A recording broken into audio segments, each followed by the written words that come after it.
नमस्कार दोस्तों, आज हम जानेंगे अकाल मृत्यु। गरुड़ पुराण। क्या होती है अकाल मृत्यु? जाने अकाल मृत्यु के बाद जीवात्मा को मिलने वाली सजा। गरुड़ पुराण हिंदू धर्म के 18 महापुराणों में एक धार्मिक ग्रंथ है। इसे वैष्णव संप्रदाय से संबंधित महापुराण भी कहा गया है। इस ग्रंथ को मृत्यु के बाद सद्गति प्रदान करने वाला माना जाता है।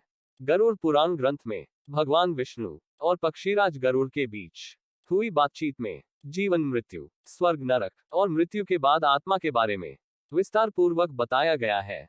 गरुड़ पुराण में बताया गया है कि मृत्यु काल यानी जब मृत्यु का समय निकट आता है, तब जीवात्मा से प्राण और देह का वियोग होता है। इसमें बताया गया है कि हर एक मनुष्य के जन्म और मृत्यु का समय निश्चित होता है, जिसे पूरा करने के बाद वह मोक्ष को प्राप्त करता है। लेकिन प्रश्न यह है कि यदि किसी की अकाल मृत्यु हो जाती है, तो ऐसे में उस जीवात्मा का क्या होता है? जानते हैं गरुड़ पुराण के अनुसार क्या है अकाल मृत्यु और इसकी सजा। मृत्यु और अकाल मृत्यु में अंतर। गरुड़ पुराण के अनुसार किसी व्यक्ति के जीवन के 7 चक्र निश्चित होते हैं।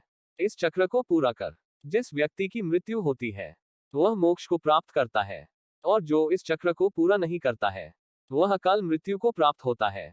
ऐसे लोगों की जीवात्मा को कई तरह के कष्ट भोगने पड़ते हैं। क्या होती है अकाल मृत्यु? अकाल मृत्यु से मिलने वाले दंड से पहले ये जानना जरूरी है कि गरुड़ पुराण में किस मृत्यु को अकाल मृत्यु की श्रेणी में रखा गया है।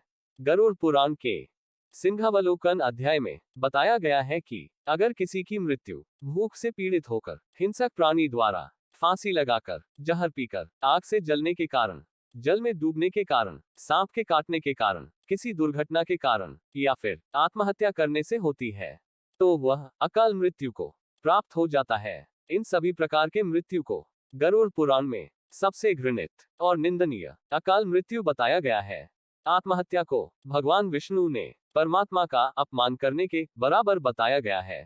कैसे होती है अकाल मृत्यु? कुछ लोग स्वयं आत्महत्या कर अकाल मृत्यु को प्राप्त होते हैं, तो वहीं कुछ दुर्घटना आदि का शिकार हो जाते हैं। इसे लेकर प्राचीन वेद पुराणों में बताया गया है कि व्यक्ति 100 वर्ष तक जीवित रह सकता है, लेकिन जो लोग निंदित कर्म करते हैं, वे शीघ्र ही विनष्ट हो जाते हैं। जीवन में किए कई महादोषों के कारण व्यक्ति की आयु क्षीण हो जाती है और वे अकाल मृत्यु को प्राप्त होते हैं। ऐसे लोगों की जीवात्मा निश्चित समय से पहले यमलोक जाती है। गरुड़ पुराण में क्या है अकाल मृत्यु की सजा?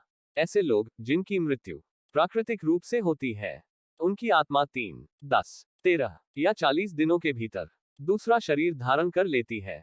लेकिन आत्महत्या का अपराध करने वालों की आत्मा तब तक भटकती रहती है, जब तक उसका समय काल ईश्वर द्वारा निर्धारित नहीं किया जाता।